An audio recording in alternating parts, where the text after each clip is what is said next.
Allez, on va décortiquer ensemble l'évolution technologique du fameux SIRH. La question est simple, comment la tech a-t-elle tout changé pour les RH? On retrace ça depuis les années 70. Mais d'abord, un SIRH, c'est quoi?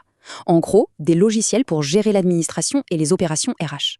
Tout commence ici, dans les années 70. On entre dans l'ère de l'automatisation. C'est la base de tout.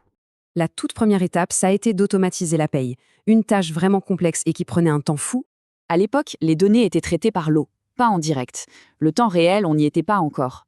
Et puis, chose importante, le SIRH était géré par l'informatique, pas encore par les RH. Les objectifs étaient très clairs, administrer le personnel et surtout respecter la loi. Point. On fait un bond jusqu'en 2000. Là, Internet arrive et change complètement la donne. Grâce à Internet, les systèmes et les gens se sont enfin connectés entre eux. Et ça a permis l'arrivée du self-service. Salariés et managers deviennent plus autonomes.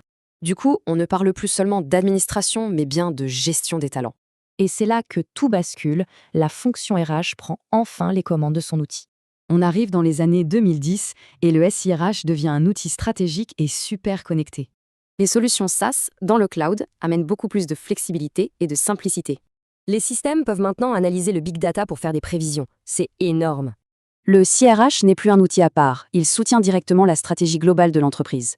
Pour résumer, hier, les RH, c'était ça, une pile de tâches administratives complexes et déconnectées, et aujourd'hui, voilà le résultat.